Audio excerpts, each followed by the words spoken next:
Hello എല്ലാവർക്കും നമസ്കാരം. ഞാൻ ഡോക്ടർ കവിത വാര്യർ. എൻ്റെ ചാനലിലേക്ക് എല്ലാവർക്കും സ്വാഗതം. വീഡിയോ കണ്ടിട്ട് പലരും പല സംശയങ്ങളും ചോദിക്കുന്നുണ്ട്. ഒരുപാട് സന്തോഷമുണ്ട്. കമൻറ്റ് ബോക്സിനടിയിലിട്ടാൽ കുറച്ചുകൂടി ഗുണകരമായിരുന്നു. അപ്പോൾ ഇന്ന് നമ്മൾ കറ്റാർവാഴയുടെ ഒരു ഇതിനെ കുറിച്ചിട്ടാണ് നമ്മൾ പറയാൻ പോണത്. അത് സേഫ് ആണോ അല്ലയോ? ബിക്കോസ് യൂട്യൂബിലൊക്കെ നിറഞ്ഞു കിടക്കുകയാണ് കറ്റാർവാഴ വെയിറ്റ് ലോസിന് നല്ലതാണ്, ഷുഗറിന് നല്ലതാണ്, ഇങ്ങനെ കുറേ വീഡിയോസ് അതിൽ പറയുന്നുണ്ട്. ഓക്കെ, അപ്പോൾ ബേസിക്കലി സേഫ് ആണോ അല്ലയോ? വീഡിയോ ഫുള്ളായിട്ട് കാണണം, സ്കിപ്പ് ചെയ്യാതെ. കറ്റാർവാഴയ്ക്ക് പ്ലാന്റ് ഓഫ് മിറക്കിൾ അല്ലെങ്കിൽ മിറക്കിൾ പ്ലാന്റ് അല്ലെങ്കിൽ പ്ലാന്റ് ഓഫ് ഇമ്മോർട്ടാലിറ്റി, ഇതൊക്കെയാണ് ബേസിക്കലി ഈജിപ്തിലും പല രാജ്യത്തൊക്കെ പറയുന്നത്. അതിൽ സത്യമുണ്ടോ ചോദിച്ചാൽ തീർച്ചയായിട്ടും സത്യമുണ്ട്. ബിക്കോസ് കറ്റാർവാഴയ്ക്ക് ഒരുപാട് ഗുണങ്ങളുള്ളത് കൊണ്ടാണ് ഇതിന് പല പേരുകളുള്ളത്. ഇതിൽ അലോവേറ എന്ന് പറഞ്ഞാൽ, അലോ ഒരു അറബിക് വേർഡാണ് ആക്ച്വലി. അലോ എന്ന് വെച്ചാൽ ബിറ്റർ, വേറ എന്ന് വെച്ചാൽ ട്രൂത്ത്, ബിറ്റർ ട്രൂത്ത്. നമ്മൾ ചില സത്യങ്ങൾ കേൾക്കുമ്പോൾ നമുക്ക് ഒട്ടും പറ്റണില്ല, നമുക്ക് ഒട്ടും അക്സെപ്റ്റ് ചെയ്യാൻ പറ്റാത്ത രീതിയിലായിരിക്കും. അതേമാതിരിയാണ് കറ്റാർവാഴ. ചിലപ്പോൾ ഭയങ്കര ഒരു ബിറ്റർ ആയിരിക്കും ടേസ്റ്റ്, അല്ലെങ്കിൽ ചിലപ്പോൾ കാണാനൊക്കെ ഭയങ്കര ഇതായിരിക്കും, പക്ഷെ അതിൻ്റെ ഗുണങ്ങൾ അത്രയും വലുതാണ്. കറ്റാർവാഴയ്ക്ക് ഒരുപാട് ഗുണങ്ങളുണ്ട്. അതുകൊണ്ട് തന്നെയാണ് അതിന് പ്ലാന്റ് ഓഫ് ഇമ്മോർട്ടാലിറ്റി എന്ന് പേര്. പണ്ട് കാലത്തൊക്കെ ഇത് ഉപയോഗിച്ചിരുന്നു. അന്നൊക്കെ നമുക്ക് ഇതിൻ്റെ ഡീറ്റെയിൽസ് അറിയില്ല, അല്ലെങ്കിൽ ഇത് എന്തിനാണ്, അതിൻ്റെ സേഫ്റ്റിയും കാര്യങ്ങളും, അല്ലെങ്കിൽ അതിൻ്റെ പ്രോസ് ആൻഡ് കോൺസ് നമുക്ക് അറിയില്ല. ഓക്കെ, ഇപ്പോൾ പിന്നെ ടെക്നോളജി ഒക്കെ അഡ്വാൻസ്ഡ് ആയതുകൊണ്ട് കുറേയൊക്കെ നമുക്കൊരു ഐഡിയ ഉണ്ട്. സോ കറ്റാർവാഴയ്ക്ക് ഒരുപാട് ഗുണങ്ങളുണ്ട്.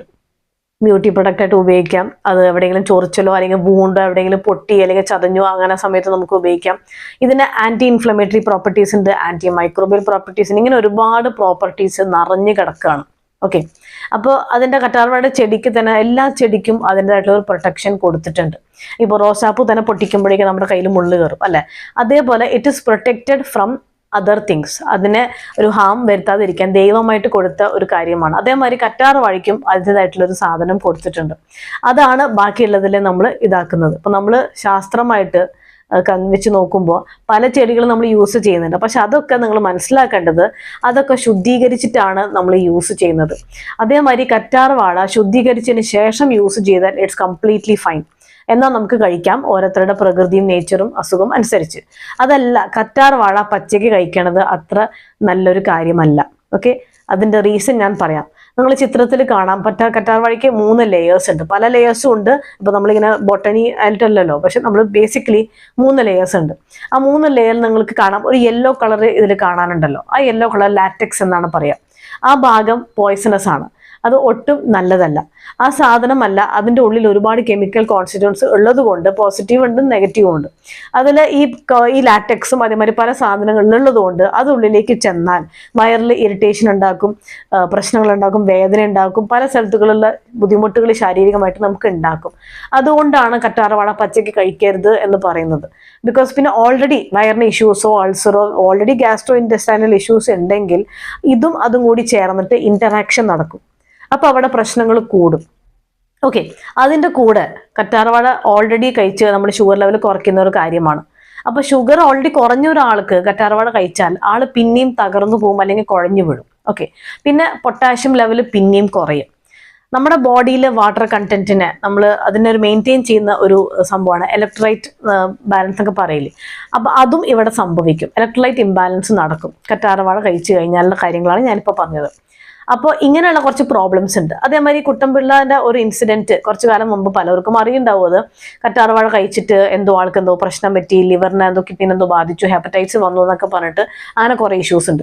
അതെന്താന്ന് വെച്ചാൽ ആൾക്ക് വെയിറ്റ് കുറയ്ക്കാനോ അല്ലെങ്കിൽ ഷുഗർ കുറയ്ക്കാനോ ആയിട്ട് കറ്റാർവാഴ എന്നും കഴിക്കാം യൂട്യൂബിലൊക്കെ കണ്ടിട്ട് അത് വിശ്വസിച്ചിട്ട് ആൾ എന്നും ഇത് കട്ട് ചെയ്ത് നല്ലതായിട്ട് എല്ലാ ദിവസവും കഴിച്ചു.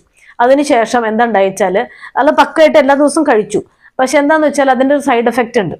ഓക്കെ, അപ്പോൾ അതുകൊണ്ട് തന്നെ അത് കഴിച്ചതിന് ശേഷം ആൾക്ക് ഹോസ്പിറ്റലിൽ അഡ്മിറ്റ്, ഭയങ്കര സീരിയസ് ആയി. അപ്പോൾ ആൾക്ക് എനിക്കൊന്ന് മരണപ്പെട്ടു. ഓക്കെ, അപ്പോൾ ഇതിലെ മെയിൻ പോയിന്റ് എന്താണെന്ന് വെച്ചാൽ കറ്റാർവാഴ അങ്ങനെ നമ്മൾ ഡെയിലി കഴിക്കുന്നത് ഒട്ടും നല്ലതല്ല.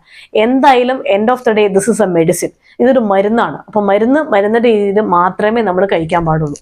ഓക്കെ, അപ്പോൾ ഡോസാണ് ഓരോന്നിൻ്റെയും മെയിൻ ഹെഡ്ലൈറ്റ്, അല്ലെങ്കിൽ ഒരു ഹൈലൈറ്റ് എന്നൊക്കെ പറയാം, സോറി.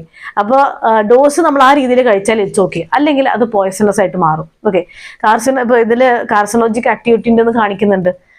കാരണം അത് റാറ്റ്സിനൊക്കെ ടെസ്റ്റ് ചെയ്യുക, സയന്റിഫിക് റിസർച്ച് പ്രകാരം റാറ്റ്സിനൊക്കെ വെച്ച് കൊടുത്തു നോക്കിയപ്പോൾ അവർക്ക് കാർസിനോജിക്കിന്റെ ഒരു ആക്ടിവിറ്റി അവർ കണ്ടുപിടിച്ചിരുന്നു. അതേമാതിരി FDA ഒരു അപ്രൂവലും കുറച്ച് വർഷങ്ങൾക്ക് മുമ്പ് വന്നിട്ടുണ്ടായിരുന്നു. ലൈക്ക് ഇൻടേക്ക് ഓഫ് അലോവേറ അത് കുറയ്ക്കണം എന്ന് പറഞ്ഞിട്ട് ഒരു FDA ഒരു ഇത് വന്നിട്ടുണ്ടായിരുന്നു. ഇപ്പോഴും നിങ്ങൾ ഓൺലൈൻ അടിച്ചാൽ നോക്കാം, ഉള്ളിലേക്ക് അത് അവർ അത്ര അപ്രീഷിയേറ്റ് ചെയ്യുന്നില്ല. എന്തൊക്കെയാണെങ്കിലും പിന്നെ പുറത്തോട്ട് നമ്മുടെ സ്കിന്നിൽ എന്ത് അപ്ലൈ ചെയ്യണം എന്നുള്ളത് നമുക്ക് മനസ്സിലാവണം. നമ്മുടെ സ്കിന്ന് ഡ്രൈ സ്കിന്നാണോ, പിന്നെ അലർജിക് ടെസ്റ്റ് ഒക്കെ നടത്തി കഴിഞ്ഞാൽ നമുക്ക് മനസ്സിലാക്കാൻ പറ്റും ഇന്ന ചെടി അല്ലെങ്കിൽ ഇന്ന ക്രീം ഇന്ന സാധനം നമുക്ക് പറ്റില്ല എന്നുള്ളത്. അതൊക്കെ ടെസ്റ്റ് ഒക്കെ ചെയ്തതിന് ശേഷം ഒരു ഡോക്ടറെ അടുത്ത് പോയി ചോദിച്ച് എന്നിട്ട് നമുക്ക് മനസ്സിലാക്കാം, ഓക്കെ ദിസ് ഇസ് സേഫ്, എനിക്ക് കഴിക്കാം. പിന്നെ എന്തൊക്കെയാണെങ്കിലും എല്ലാ ചെടിക്കും അതിൻ്റെതായിട്ടുള്ള ഒരു നെഗറ്റീവ് അല്ലെങ്കിൽ സൈഡ് എഫക്റ്റ് ഉണ്ട്. അതിനെ ശുദ്ധീകരിച്ചതിന് ശേഷമാണ് നമ്മുടെ ആയുർവേദത്തിൽ ഒരു മരുന്നാക്കി മാറ്റുന്നത്. അത് ശുദ്ധീകരിക്കാൻ നമ്മൾ പുറത്തോട്ട് മാത്രം ഞാനെല്ലാം കഴുകി വാഷ് ചെയ്ത് എനിക്ക് കഴിക്കാം, അത് എന്തായാലും നടക്കില്ല. ഓക്കെ, അപ്പോൾ ആയുർവേദത്തിൽ എങ്ങനെയാണ് നമ്മളെല്ലാം പ്യൂരിഫൈ ചെയ്ത് ശുദ്ധീകരിച്ചതിന് ശേഷമാണ് എന്താവുന്നത്, അതൊരു മരുന്നാവുന്നത്. അതൊന്നും ചെയ്യാതെയാണ് ഇവിടെ നമ്മൾ കഴിക്കുന്നത്, പച്ചയ്ക്ക് കഴിക്കുന്നത് ഡെയിലി. അപ്പൊ അതൊട്ടും നല്ലതല്ല. അപ്പൊ ഇങ്ങനെയുള്ള കുറച്ച് കാര്യങ്ങളാണ് നിങ്ങൾ ശ്രദ്ധിക്കേണ്ടത്. സോ ഇനിയും ഞാൻ ഈ വീഡിയോ മാത്രമല്ല ഏത് വീഡിയോ യൂട്യൂബിൽ കണ്ടാലും ഡോണ്ട് ബിലീവ് ഇറ്റ് ബ്ലൈൻഡ്ലി. നിങ്ങൾ ഡോക്ടറെ അടുത്ത് പോയി നേരിട്ട് പോയി കൺസൾട്ട് ചെയ്ത് എന്നതിന് ശേഷം മാത്രമേ നിങ്ങൾ എന്ത് ചെയ്യാൻ പാടുള്ളൂ, കറ്റാർവാഴ അല്ലെങ്കിൽ ഏത് ചെടിയാണെങ്കിലും ഏത് മരുന്നാണെങ്കിലും കഴിക്കാൻ പാടുള്ളൂ. വെയിറ്റ് ലോസിന് 2 കാര്യങ്ങൾ ഇമ്പോർട്ടൻ്റ് ആണ്. ഇത് നിങ്ങൾ എഴുതി വെച്ചോളൂ. 2 കാര്യങ്ങൾ. 1 ഡയറ്റ് റെസ്ട്രിക്ഷൻ, 2 എക്സർസൈസ്. ഇത് രണ്ടും ചെയ്യാൻ പറ്റില്ല എന്നുണ്ടെങ്കിൽ ദെൻ ജസ്റ്റ് ഫോർഗെറ്റ് ഇറ്റ്. ഇത് രണ്ടും എന്തായാലും ചെയ്തേ പറ്റുള്ളൂ. സോ ആരൊക്കെയാണോ ഇപ്പോൾ ഈ മൊമെന്റിൽ ഈ വീഡിയോ കാണുന്നത്, ബി വെരി കെയർഫുൾ. ഏത് സാധനം നിങ്ങൾ പച്ചയ്ക്ക് കഴിക്കണം, എന്ത് സാധനമാണെങ്കിലും ഒരു ഡോക്ടറോട് ചോദിക്കുക, നേരിട്ട് പോവുക, കൺസൾട്ട് ചെയ്യുക, ചോദിക്കുക, മനസ്സിലാക്കുക, അത് ഫോളോ ചെയ്യുക. പിന്നെ ഏത് മരുന്ന് കഴിച്ചതിന് ശേഷം ബുദ്ധിമുട്ടുണ്ടോ ഫോളോ അപ്പ് ചെയ്യുക. ഇതിനു മുമ്പ് നിങ്ങൾ ഡോക്ടറെ കണ്ടിട്ടുണ്ടാവും, ആ ഡോക്ടറോട് പോവുക, ഒരു ഫോളോ അപ്പ് നടത്തുക. അല്ലെങ്കിൽ ഓൺലൈനിലൂടെ ഫോണും വിളിച്ചിട്ടും വാട്സാപ്പിൽ മെസ്സേജ് അയച്ചിട്ടൊന്നും ഒരു കാര്യമില്ല. That is not good. So be safe and take care.